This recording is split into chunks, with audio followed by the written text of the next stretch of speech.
I hurried outside, locking the door behind me. I tried to compose myself, control my fear and shame. My voice still cracked as I asked the villagers how the boy had been infected. No one answered. I began to hear banging on the door, the boy's fist pounding weakly against the thin wood. It was all I could do not to jump at the sound. I prayed they would not notice the color draining from my face. I shouted, as much from fear as frustration, that I had to know what happened to this child. A young woman came forward, maybe his mother. You could tell she had been crying for days. Her eyes were dry and deeply red. She admitted that it had happened when the boy and his father were moon fishing, a term that describes diving for treasure among the sunken ruins of the Three Gorges Reservoir.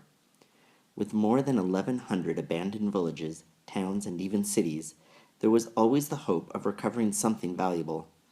It was very common practice in those days, and also very illegal. She explained that they weren't looting, that it was their own village, Old Dacheng, and they were just trying to recover some heirlooms from the remaining houses that hadn't been moved. She repeated the point, and I had to interrupt her with promises not to inform the police. She finally explained that the boy came up crying with a bite mark on his foot. He didn't know what had happened. The water had been too dark and muddy. His father was never seen again. I reached for my cell phone and dialed the number of Dr. Gu Wen Kuei, an old comrade from my army days who now worked at the Institute of Infectious Diseases at Chongqing University. We exchanged pleasantries, discussing our health, our grandchildren. It was only proper.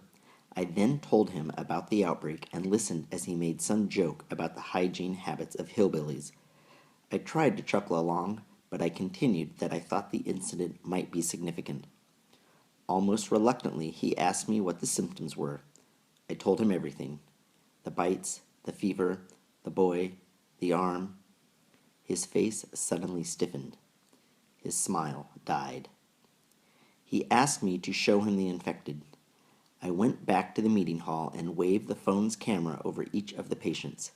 He asked me to move the camera closer to some of the wounds themselves. I did so, and when I brought the screen back to my face, I saw that his video image had been cut. "Stay where you are," he said, just a distant, removed voice now. "Take the names of all who have had contact with the infected. Restrain those already infected. If any have passed into coma, vacate the room and secure the exit." His voice was flat, robotic, as if he had rehearsed this speech or was reading from something. He asked me, "Are you armed?" "Why would I be?" I asked. He told me he would get back to me, all business again. He said he had to make a few calls and that I should expect support within several hours. They were there in less than one, 50 men in large Army Z-8A helicopters, all wearing hazardous materials suits. They said they were from the Ministry of Health. I don't know who they thought they were kidding. With their bullying swagger and their intimidating arrogance, even these backwater bumpkins could recognize the Guanbu. Their first priority was the meeting hall. The patients were carried out on stretchers, their limbs shackled, their mouths gagged. Next they went for the boy. He came out in a body bag. His mother was wailing as she and the rest of the village were rounded up for examinations. Their names were taken, their blood drawn. One by one they were stripped and photographed. The last one to be exposed was a withered old woman. She had a thin, crooked body, a face with 1,000 lines, and tiny feet that had to have been bound when she was a girl. She was shaking her bony fist at the doctors. "This is your punishment," she shouted. "This is revenge for Feng Du." She was referring to the city of ghosts, whose temples and shrines were dedicated to the underworld. Like old Dacheng, it had been an unlucky obstacle to China's next great leap forward. It had been evacuated, then demolished, then almost entirely drowned.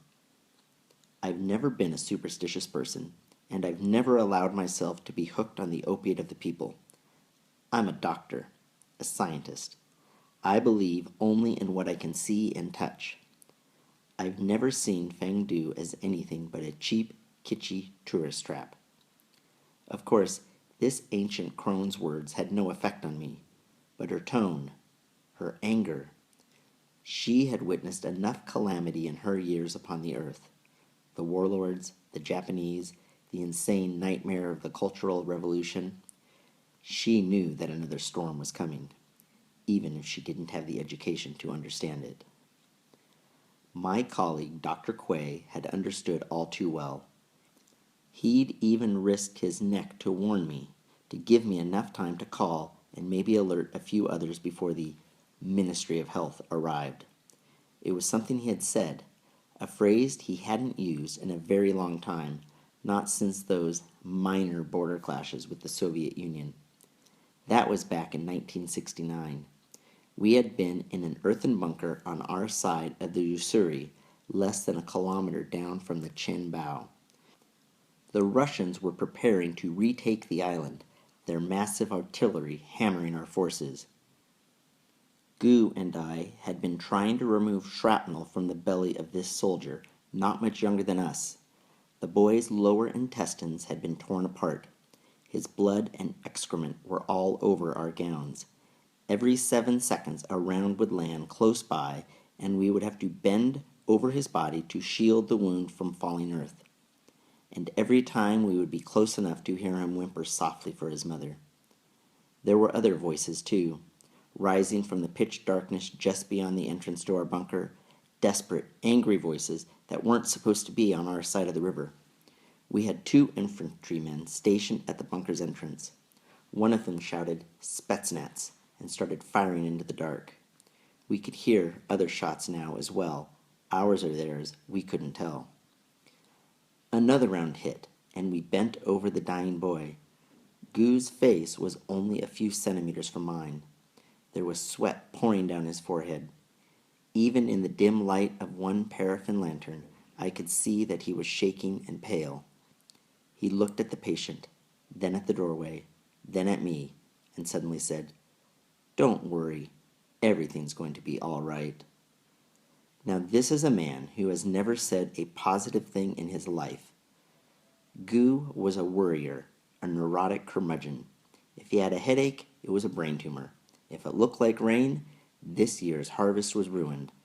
This was his way of controlling the situation, his lifelong strategy for always coming out ahead. Now, when reality looked more dire than any of his fatalistic predictions, he had no choice but to turn tail and charge in the opposite direction. Don't worry, everything's going to be all right. For the first time, everything turned out as he predicted. The Russians never crossed the river, and we even managed to save our patient. For years afterward, I would tease him about what it took to pry out a little ray of sunshine, and he would always respond that it would take a hell of a lot worse to get him to do it again. Now we were old men, and something worse was about to happen. It was right after he asked me if I was armed. "No," I said. "Why should I be?" There was a brief silence. I'm sure other ears were listening. "Don't worry," he said. "Everything's going to be all right." That was when I realized that this was not an isolated outbreak. I ended the call and quickly placed another to my daughter in Guangzhou. Her husband worked for China Telecom and spent at least 1 week of every month abroad. I told her it would be a good idea to accompany him the next time he left, and that she should take my granddaughter and stay for as long as they could. I didn't have time to explain. My signal was jammed just as the first helicopter appeared. The last thing I managed to say to her was, "Don't worry, everything's going to be all right." Huang Junshu was arrested by the MSS and incarcerated without formal charges. By the time he escaped, the outbreak had spread beyond China's borders. Lhasa, the People's Republic of Tibet. The world's most populous city is still recovering from the results of last week's general election. The Social Democrats have smashed the Lamist Party in a landslide victory, and the streets are still roaring with revelers. I meet Nuri Tavaldi at a crowded sidewalk cafe. We have to shout over the euphoric din. Before the outbreak started, overland smuggling was never popular. To arrange for the passports, the fake tour buses, the contacts, and protection on the other side all took a lot of money. Back then, the only two lucrative routes were into Thailand or Myanmar. Where I used to live, in Kashi, the only option was into the ex-Soviet republics. No one wanted to go there, and that is why I wasn't initially a shetou. I was an importer, raw opium, uncut diamonds, girls, boys, whatever was valuable from those primitive excuses for countries. The outbreak changed all that.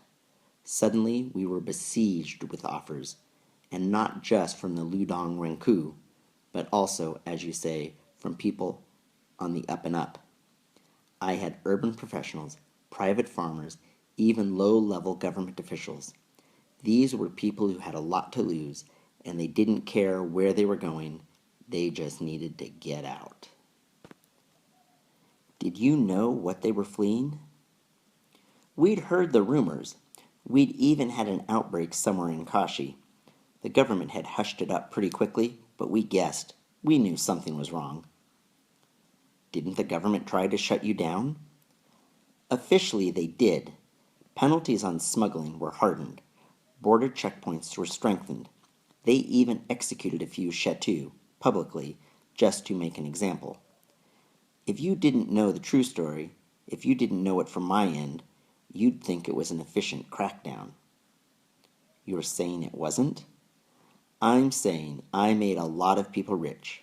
Border guards, bureaucrats, police, even the mayor. These were still good times for China, where the best way to honor Chairman Mao's memory was to see his face on as many 100 yuan notes as possible. You were that successful? Kashi was a boomtown. I think 90%, maybe more, of all westbound overland traffic came through with even a little left over for air travel. Air travel? Just a little. I only dabbled in transporting renshi by air. A few cargo flights now and then to Kazakhstan or Russia, small-time jobs.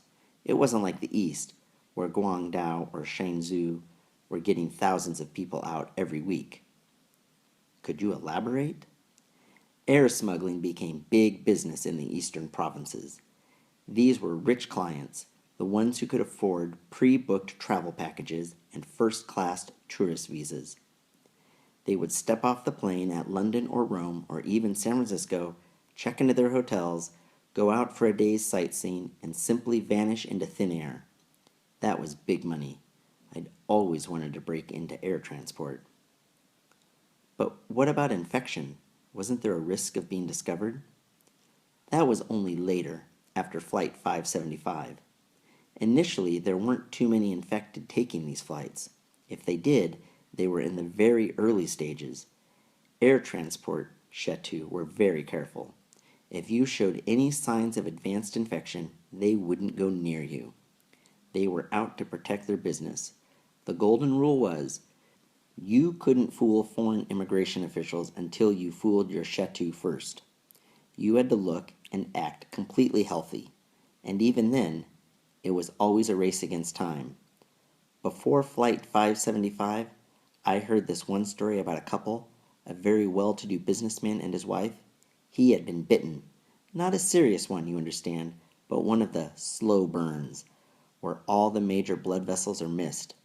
I'm sure they thought there was a cure in the West. A lot of the infected did. Apparently, they reached their hotel room in Paris just as he began to collapse. His wife tried to call the doctor, but he forbade it. He was afraid they would be sent back.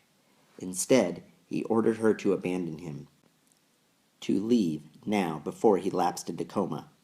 I hear that she did, and after 2 days of groans and commotion, the hotel staff finally ignored the Do Not Disturb sign and broke into the room.